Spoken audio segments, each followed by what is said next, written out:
If you're thinking about buying a house and the down payment is the only money you would need to buy that house, think again, bro. Not so easy. There are other closing costs involved in buying a house as well. So let's get through it one by one. Number one, home inspection.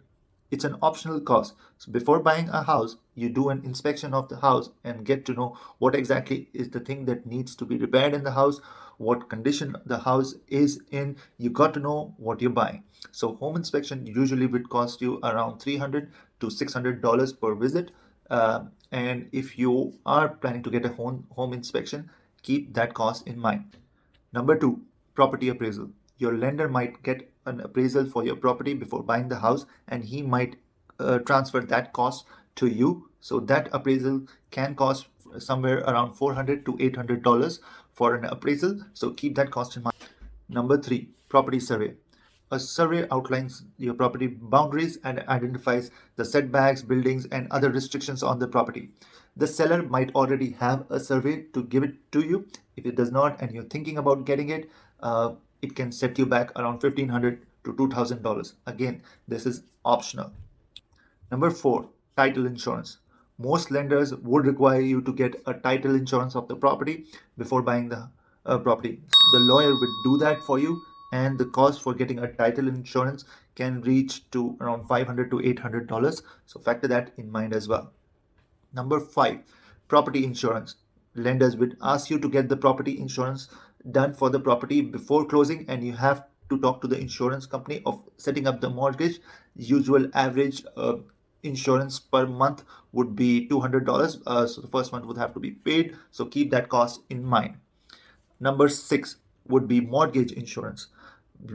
Lenders will give you an option to buy mortgage insurance. This is something in case something happens to you and your family would not be able to pay the mortgage of your house.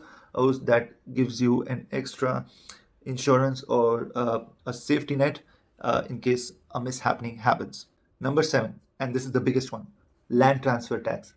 You would have to pay the land transfer tax, and this is not an average estimate that I can give you. Depends on the city or town where you're buying, the province, in the cost of the house.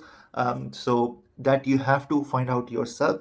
I would say in Ontario, general would be 2% for the house.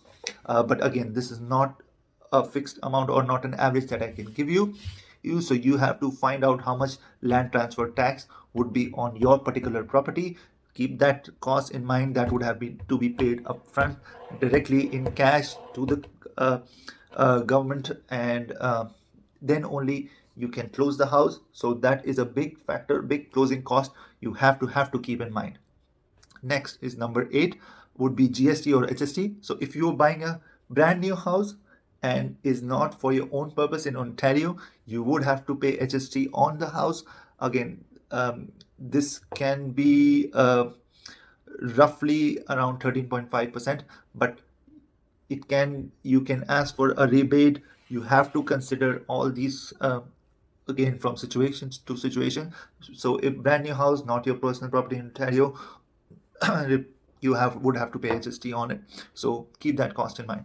Number nine, prepaid property taxes or utility bills. The seller might have already paid property taxes for in advance for the house, and you would have to pay that amount to the sellers for the rest of the year for utility. For example, some people pay the property tax for the whole year in advance, and it's 12,000 for the year, and you bought it in November. So for the month of November and December, you would have to pay the property tax. So you have to pay $2,000 back to the sellers. Again, this depends on your municipality, and this is just an example of the property tax or utility tax can be added in your closing costs. And the last one, number 10, for my lawyer friends, it's their legal fees. The lawyer helps you out in closing of the house. I know very good lawyers who make this process a lot easy. So if you're asking for referrals, shoot me a DM. I can help you with the referrals. But lawyer fee would roughly average right now around $1,200 to $1,500 for the lawyer fee. So keep that closing cost in mind as well. If you are planning to buy a house. Again, it's not just the down payment that you're thinking about, it is all these 10 costs combined that can add a significant amount to the investment or the money you would need before closing the house. If you need any help in understanding these, or connect with me, subscribe to this channel, like, share with somebody you think might need it. That would be the biggest value for making this video. If somebody who needs this information sees this video and helps him or her make a very good decision. Thank you. Have a good day.